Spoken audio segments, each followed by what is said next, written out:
I started WikiLeaks to solve a very interesting problem to me, which was to know the fate of man, to know the fate of mankind, insofar as that development of man is revealed by the development of his institutions and how they actually behave in practice internally. And the great political struggle of mankind, insofar as it's been rational, and we all know politics is largely irrational, but the irrational part, I feel, is sort of random. And the rational part is based upon what we know about ourselves, what we know about each other, and what we know about how human resources are distributed and how human institutions behave and what sort of internal and external rules we engage in. So that's the purpose of WikiLeaks, to try and understand mankind, and then from that we can perhaps produce a better, or more realistically put, worse human civilization. But that's changing. Mankind, in some sense, just having a small glimmer of understanding about how it is progressing through the world, I think is now almost completely eliminated. And not in the way that I expected. We actually have access to much more knowledge about how we work than we ever did before. But it's been eliminated through the speed of informational processing, and therefore the speed of the change of knowledge. And that is rapidly moving into that algorithmic processing of knowledge is moving into artificial intelligence. And why artificial intelligence is just another kind of algorithm, I think the scale changes that have occurred in the last 7 years are significant enough to classify it as a qualitative change. And that qualitative change means a serious, in my view, very serious threat to the stability of human civilizations. Not that they should be too stable. And the ability for human beings to organize their fate in an intelligent manner. So I think you guys, in both these two dimensions, are able to do something.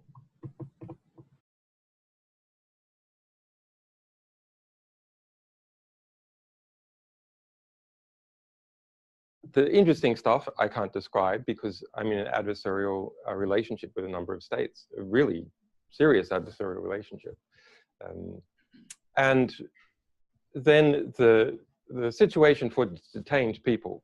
And I have been detained in prison under house arrest and in this embassy without charge at any time in this country for almost 8 years now.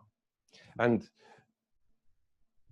the difficulty for people who are detained in one form or another is monotony, absolutely.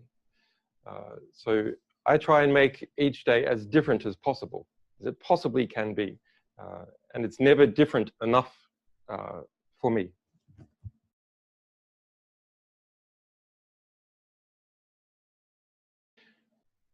There's a shifting geopolitical constellation as far as the operations of WikiLeaks and other publishers are concerned that are trying to push the envelope.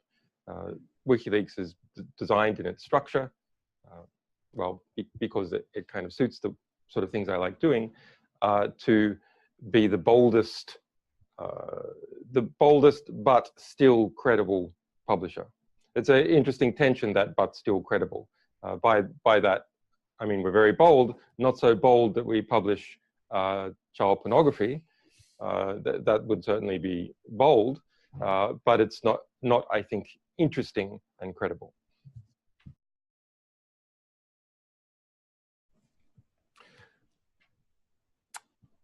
Coming out of my experience with dealing with governments and in computer security industry, I got into encryption. I became an encryption engineer and ran a number of small companies and consultancies.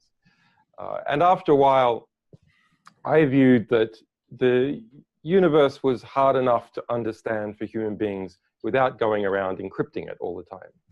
And that that in some sense that was to make human life harder to understand.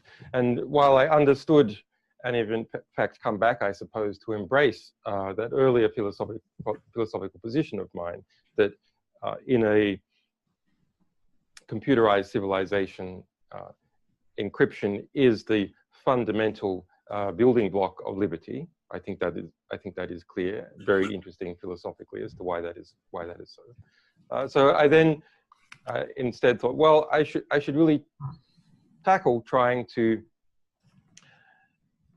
decrypt physical reality. That sounds mad, but that's what physicists do, right? We try and decrypt physical reality to understand time and space, the beginning and end of things. And after a while, I felt I had, although physics is very wide, but I felt I had a decent enough understanding that the extra time put in wouldn't produce a great deal more understanding.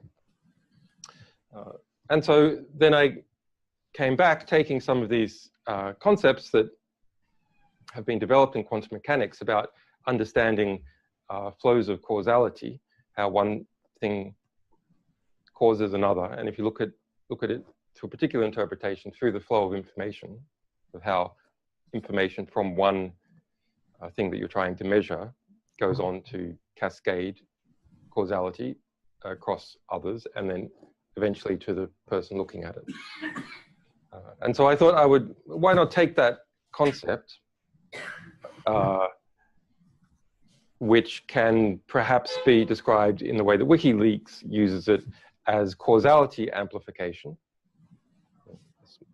Some small amount of capital leading to a larger amount of information, leading to a cascade of effect.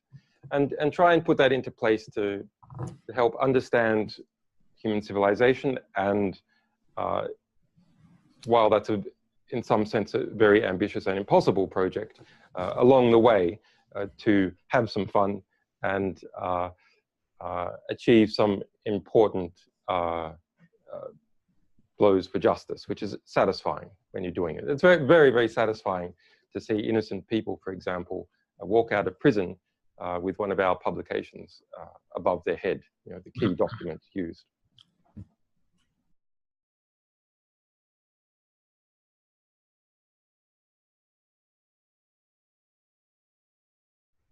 Back in 2007, when I launched WikiLeaks, I don't know if people can bring their minds back to the cultural dynamics on the internet at that time. It was, in some sense, far more controlling space than it is now. In other senses, far more open, because there weren't, the big players didn't dominate it as much as they do now. But the fight as to whether a WikiLeaks was culturally acceptable hadn't been had yet. And through succeeding in that fight and defending the organization, we became, in a very unusual way, part of the status quo. Not of the status quo of establishments, obviously. Many establishments are opposed to us because we publish secrets, and all establishments are in some sense hypocritical and rely on keeping a different interior world to an exterior presentation. But WikiLeaks became a culturally established, such that there would be a tremor sent through the broader internet culture, which is now the broader Western culture, if WikiLeaks were to disappear. And that's a very difficult role to be in. What would it mean? It would mean that essentially the envelope for publishers and freedom of speech and the rights of citizens versus institutions and establishments would suddenly contract. So I personally and WikiLeaks are partly in the business of keeping the envelope wide, being that avant-garde where we're constantly crashing up against icebergs, constantly, trying to to smash through the ice, or at the very least maintain position, so that behind us there is a widened cultural space for liberty, broadly speaking.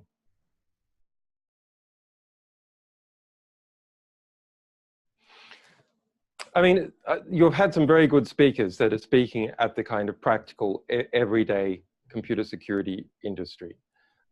So I'm not going to do that, probably because I wouldn't be that good at it. The WikiLeaks has a threat model, but it's an it's a very high threat model. Absurd, in fact. I mean, the UK government, by 2015, by the middle of 2015, admitted just one department alone had spent £12.6 million. It was very embarrassing, on surveilling me. It was very embarrassing, and so in response, they classified the budget. So the budget figures have not been released, and they certainly haven't been released for others. So that's a high threat level environment. It's very interesting, I suppose, all the means that we've come up with to deal with that environment, but they are in some sense unique to a small to mid-sized organization operating at the highest levels, of which I'm not sure that there are any others than us. I suppose that there are some independence groups and terrorist organizations, but at least on the terror side, obviously it's quite a different game to the one that we're engaged in. Okay, but there is a much bigger threat to everyone, and I see it like this. Some of you, well, at the time of the Los Alamos project, physics, Western physics, became harmonized because you brought the different physics traditions from across Europe, the leading figures, to the United States and to Los Alamos, and then you had a harmonization of nomenclature and understanding, and those people then spread out. So one of those people was Enrico Fermi, an Italian physicist, very interesting man. One night, Enrico Fermi was out walking amongst in Los Alamos with some of his physicist buddies, and he looked up at the stars and said, "Where is everyone?" And so you're going to freak out a little bit because, yes, I'm bringing in the aliens into this part of the talk to answer this question. His question is very deep. It's that there don't appear to be any. And by appear, I mean there are no physical signs that we can detect in terms of what happens to stars. The energy seems to be constantly boiling off, being wasted into space. We don't hear radio signals. We don't see anything of civilized life. And yet, in the last 10 years, we see in the last 10 years, the astrophysics of planetary astrophysics has shown that there's tens of thousands of extrasolar planets that we have actually detected on an individual basis.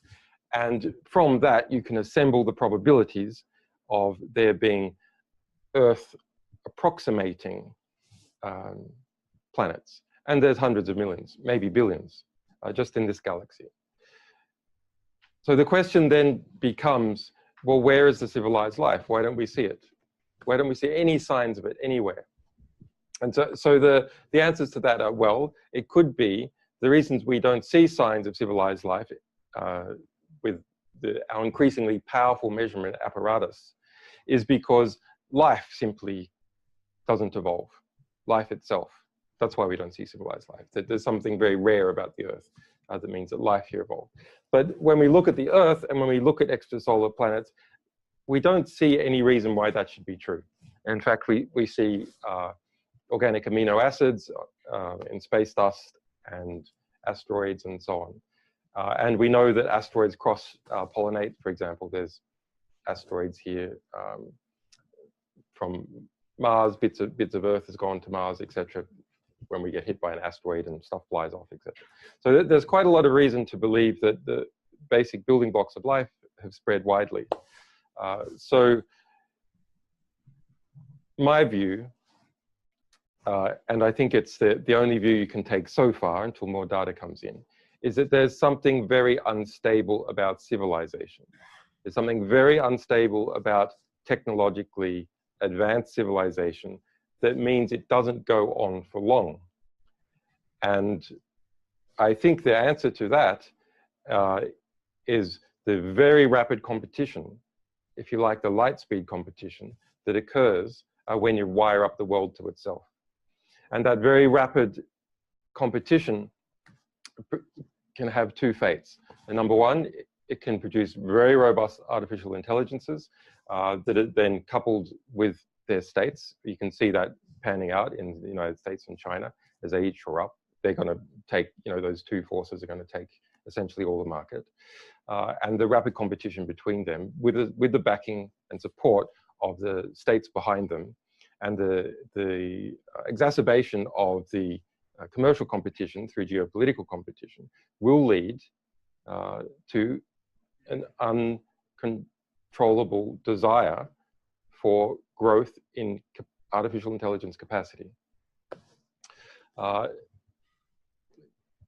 Leading to very severe conflict or stultification. There's interesting, you can follow these trajectories in different ways. It takes too long to describe. So I think that's our biggest threat. It is geopolitical competition, removing what otherwise might be sensible human controls on the development of artificial intelligence. That geopolitical competition harnessed by and itself harnessing the largest artificial intelligence companies to ratchet up a process which human beings can no longer control. Not in the sense of there being killer robots, although of course Google is now putting its AI in drones and so on, so yeah, there are killer robots. Not in this classic dystopian sense, but rather in a way that comes from understanding how human institutions behave, which is institutions that are built on competition and growing their size and dominating markets, etc., take any advantage they get and will continue to ratchet up in competition, and everything that they produce has that DNA in it. And that's where we're headed. And that's a severe threat to human beings in general and all businesses. But perhaps the answer to that threat is people understand computer security, offensive computer security in particular, trying to work out what to do about it.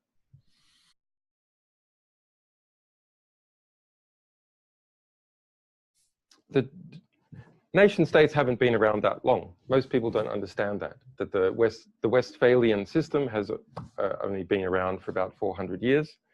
And in fact, most nations, not states, but nations, communities of people, were not even in the Westphalian system for a long time. Now, you can think about why the Westphalian system, why the nation-state system developed. I think it's essentially that technology, including speed of transport, letters, radio communications, etc., meant that each center of organization attracted smaller groups of organization to it, and they grew and grew and grew and kept growing until they hit the boundaries of others also doing the same. And then there was conflict, and then borders were constructed either through, well, unless they were natural borders, borders arose as a result of trying to dampen down the expense of that conflict. Okay, and there's clear physical reasons why that arose. It's a geographical conflict, and geographical basically means a two-dimensional spatial conflict. But the internet has no two-dimensional spatial nature. So instead, what you see with the conflicts that occur through internet-based organizations, and states are increasingly moving onto the internet, is a kind of interdigitization of conflict. That is, there's no border. There's no border, and it's 220 milliseconds from New York to Nairobi. So why would there ever be peace in such a scenario? There's no border of peace within which there's greater cooperation. That's not easy to construct. Now, with cryptography, to the degree that it's well engineered, you can create some kinds of borders. In fact, that's what all institutions that are surviving on the internet and anarchic international space are doing. They're creating their own borders using cryptography. But the size of the attack surface for any decent sized organization, and the number of people and different types of software and hardware that it has to pull inside itself means that that's very, very hard to establish. And things are moving so fast that I don't think it's really possible for organizations to come up with borders that are predictable enough and stable enough to eliminate conflict. Therefore, there will be more conflict. So they're kind of, they're sexy because they have a lot of power and that they conform to certain classical human models that we've culturally absorbed over the last at least few hundred years, and the notion of a well-defined cultural other. But I think they're small players, really small players in this game as it goes forward. I mean, you look at what Google and Baidu and Tencent and Amazon, Facebook are doing in their basically mass open cut harvesting of the knowledge of humankind as we express it when we communicate with each other, if some people do on Facebook, or uploaded YouTube videos, or deals between different companies to get hold of their data. That classical model, which people in academia have called surveillance capitalism, namely you acquire capital through surveillance. The capital is the data, and then you sell it to advertisers, basically. That's changed now. It's really a very, very interesting and important and severe economic change, which is to take the surveillance capitalism model and transform it instead into a model that doesn't yet have a name, but we call it the AI model, which is to use bait and switch techniques that Google and others have done to provide enticing services to get hold of data, and then using that vast reservoir, train artificial intelligences of different kinds, and thereby replacing not just intermediating sectors, which things, most things you do on the internet are some sense more efficient intermediations, but to actually take over the transport sector, or to create whole new sectors. And even just the transport sector alone, this is worth trillions of dollars more than the advertising intermediation sector. So it's and to be a player in that game, you have to have the vast reservoirs of data. And Europe doesn't even have one. It's incredible. It could have perhaps could have struggled forth with one. But of course, the AI companies in the UK have mainly been bought out by US companies. Similarly with Germany, I'm not sure I don't know whether China has been buying out European companies. But if you look at things like the European privacy legislation and the tradition of privacy, not so much from UK, but emanating from Germany and Germanic Europe culturally, that while it's kind of dear to me as someone who understands about the importance of privacy, It has meant that a European company has not been able to emerge, although I think there's other reasons as well why it hasn't, that could harness all the data of Europe, pull it together, and use that to train artificial intelligences in the way Chinese and American companies have.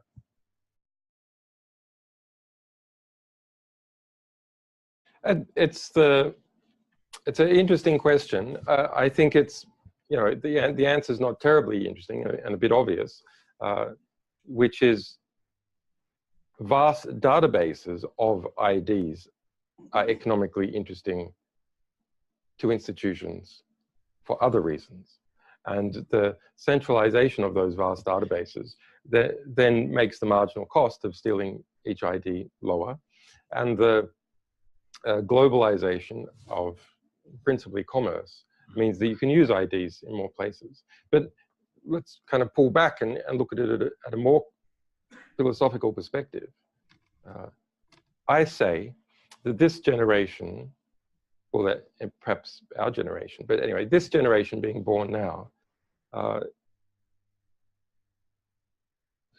in seconds in most countries, very shortly in most countries, and it's already happened in say, China, most European countries, United States, is the last free generation.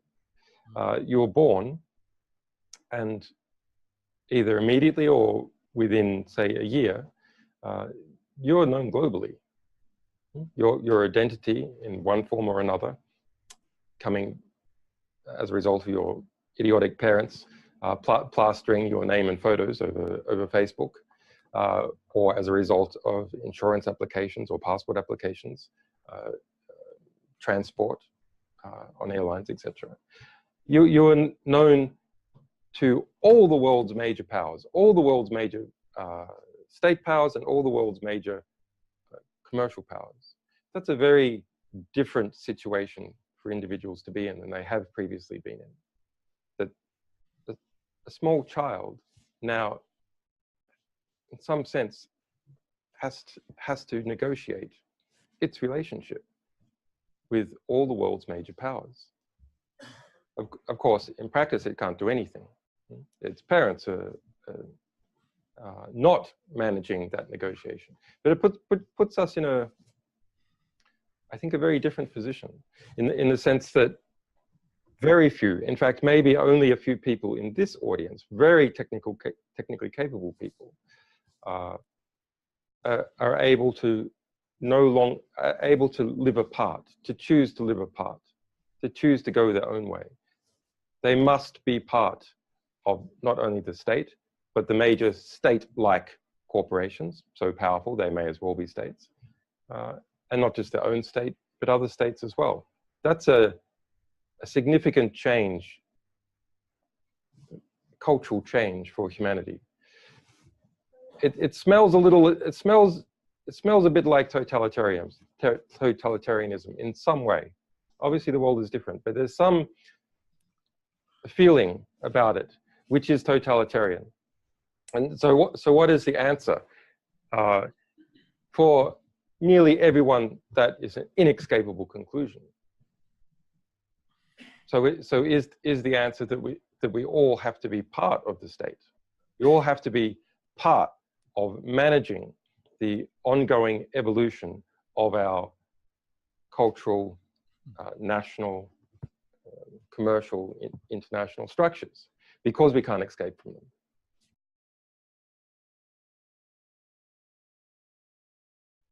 Well, I mean, journalists have one of the lowest approval ratings of all professions. I think the last study in the United States was about 25%. I think lawyers are just slightly lower. Congressmen are way lower. And just about everyone else is higher. Why is that? Well, it's a sad thing. It's a really sad thing. As someone who loves to document how human civilization actually works, we're in constant warfare with those people who are trying to distort the understanding of how human beings actually behave. including distortions by proxy, which is to come up with nonsense about WikiLeaks or me.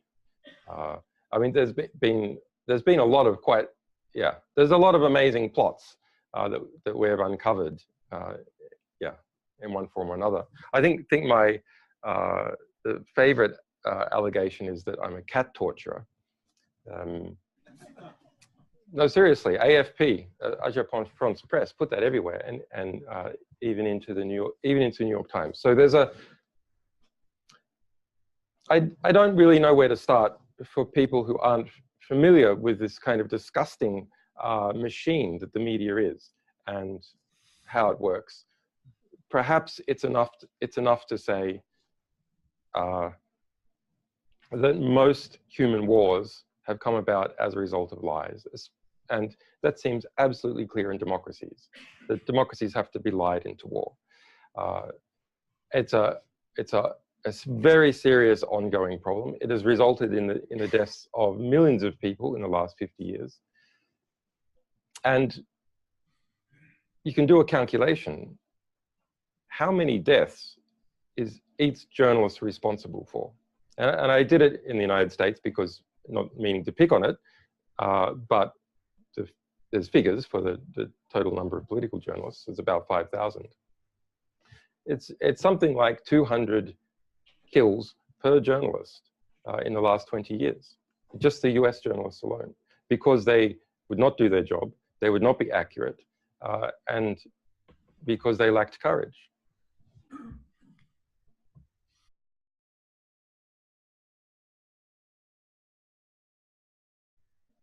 No, this is another one of these propaganda talking points. Not to criticize you, I know you're trying to give me something to bounce off. But the United States government had to admit under oath in the trial of Chelsea Manning in 2013 that it could not find a single instance of someone who had been physically harmed as a result of our publications to that point. Now, I should say that if you work on an industrial scale, everyone knows you work on industrial scale, then the world is big. And there's a lot of reverberating dynamics that you can never properly play out. It's the same for car manufacturers, it's the same for big publishers. But thus far, there's no example of that happening for us.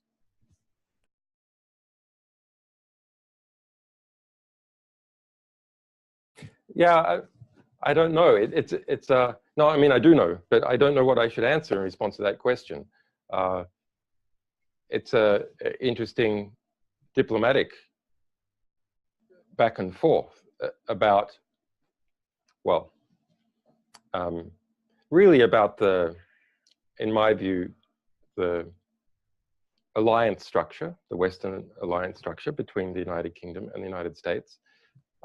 That's caused problems for many people in the UK for a long time with injustice in relation to extradition cases, and quite a bit of prestige as well, quite a bit of state pride involved. States never liked to be forced to follow their own rules. In fact, they define themselves in significant degree as having power by violating their own rules. That's one of the key ways in which states demonstrate the supremacy of their power, is that they're the one group that doesn't have to obey its own rules. And that's true in my situation.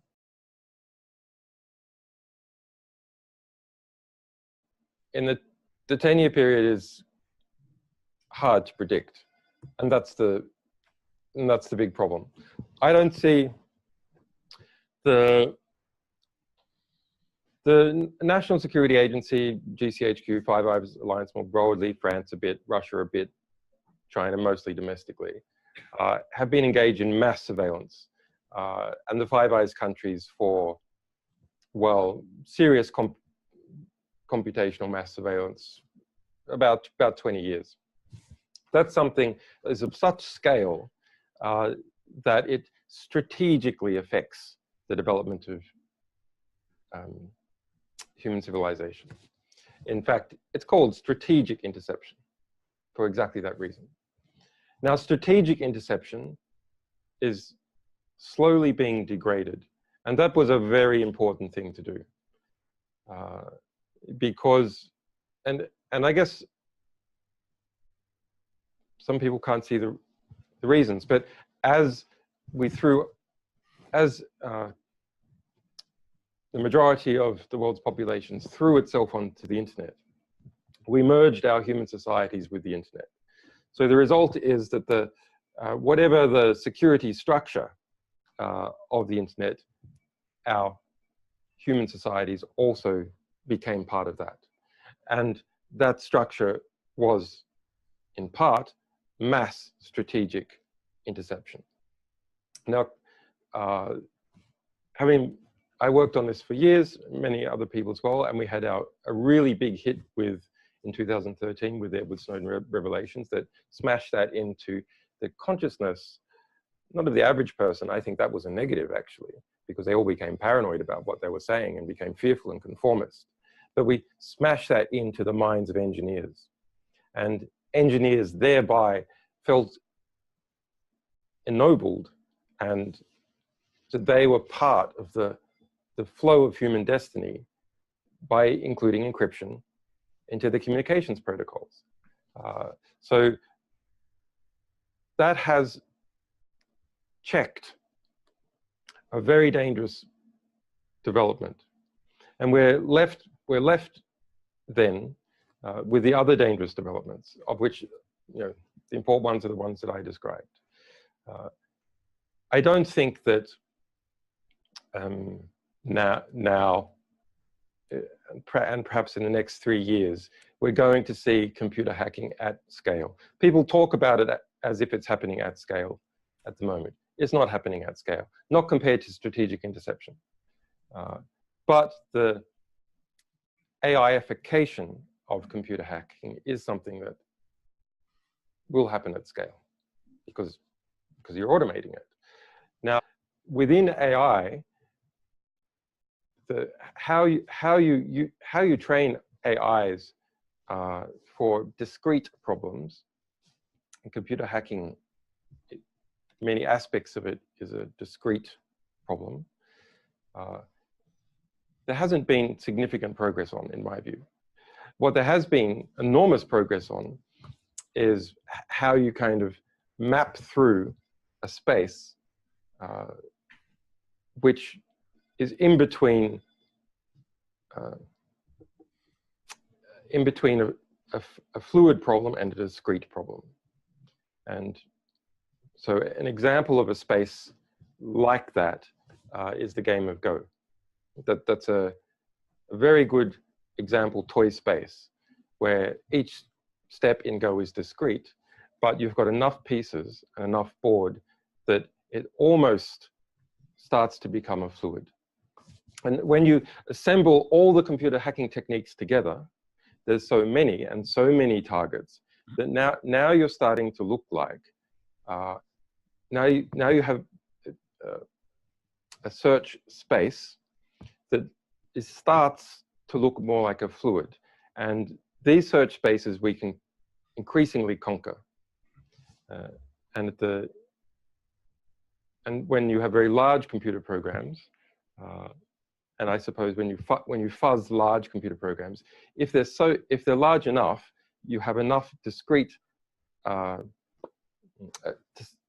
chinks in the attack surface that altogether they're more like a fluid. So I think inevitably we're going to see this AIification of computer hacking attacks, and that will then be merged with other search spaces. And those other search spaces look like, well, what is the informational space? Because in the end, what you really want is machines and human beings to make particular decisions. So you bring to bear, you acquire as much knowledge as possible, and then map it back in onto the actors whose decisions you want to affect. And so there's a lot of talk about hybrid warfare. some of it legitimate, some of it overblown. It's actually been something that's been around for many, many years. But I think this notion of bringing together different search spaces in AI that are large enough to have a semi-fluid property means that you can then go through the search spaces of all of them together. And that can produce something very powerful and, from a human perspective, completely incomprehensible.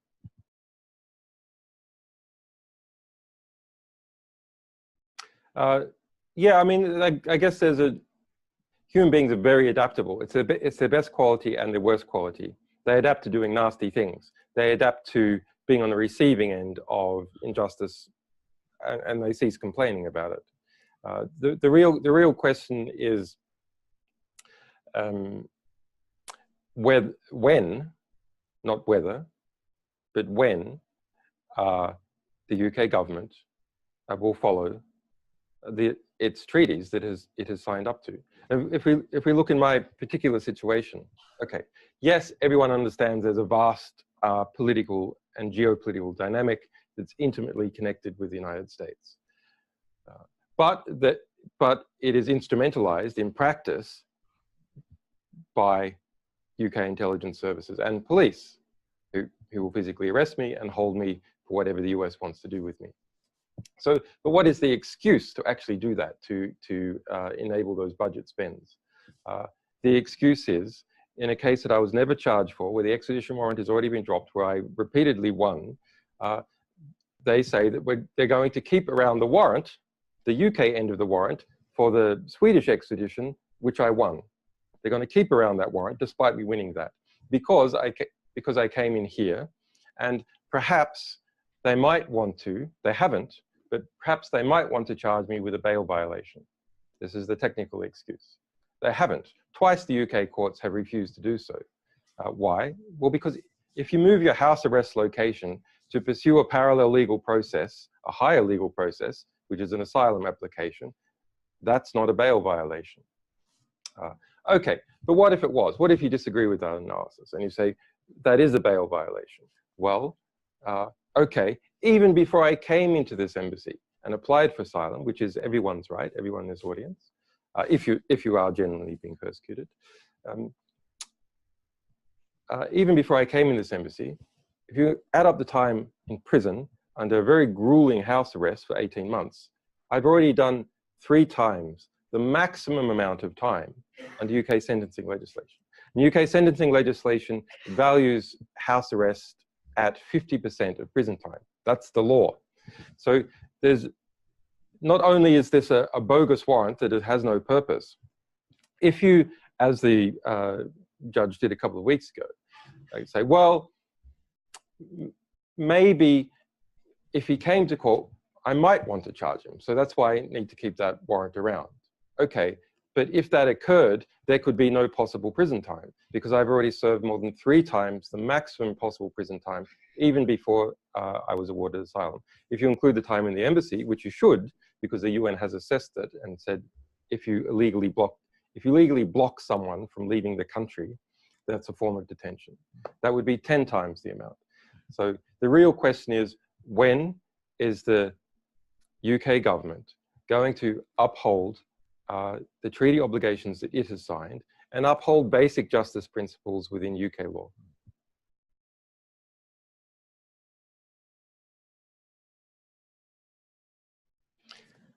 Well, we've published a series called the Spy Files that documented these conferences, private government conferences, where the different mass surveillance vendors and targeted hacking vendors like Gamma Group present their wares. And actually, there's quite a lot to be gleaned from that. And whenever you're talking about a big, well, a sizable industrial sector, it's impossible to really hide its shadows now. You always see the shadow. You don't always see the thing, but you can see, you know, a little shadow of a foot sticking out somewhere. And through that, you can map out some of the contours. That is an indirect enough process and a conflict-free enough process that it is kind of hard to get the public really involved in it. We had done all that, for example, before the Edward Snowden publications. And the conflict in the Edward Snowden publications is what really drew people in, because it's not simply that WikiLeaks was saying it was important, or Glenn Greenwald was saying it was important. It's that the President of the United States was saying it was important. Look, this is an outrageous situation. And so people went, oh, so power is concerned about this, therefore it in itself must be powerful. Yeah, I think it impinges on a deeper question, which is, the world is complex. How much of it do you need to know directly, and how much of it can you delegate? Now, I love the idea of intelligence agencies. I'm a fan of the idea of intelligence agencies because it has the word intelligence in it. And I like that people know things. And maybe they might make sensible decisions if they know things. Intelligence agencies, when they're acting their best, reduce fear and reduce paranoia.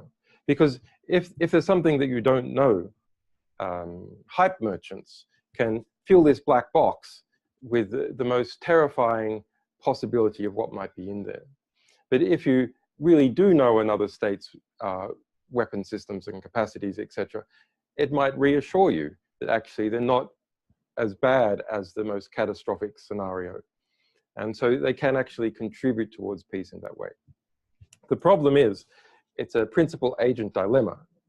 So this is a classical problem when dealing, say, with lawyers, which is you hire a lawyer to work for you and represent you and act in your interest.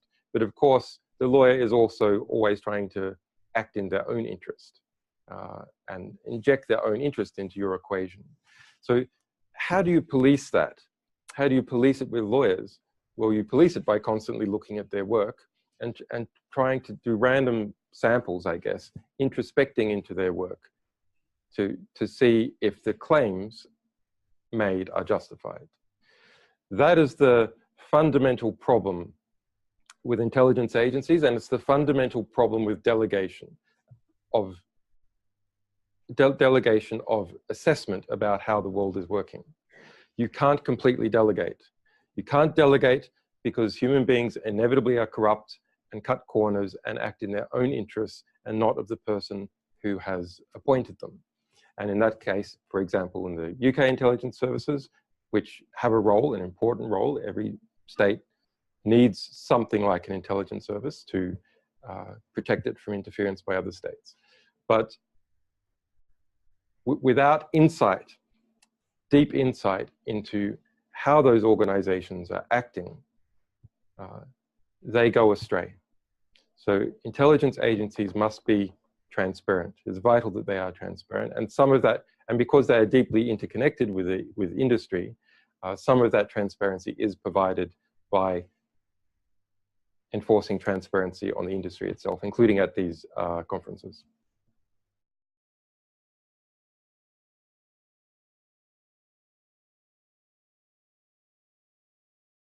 I mean, it's a big dilemma.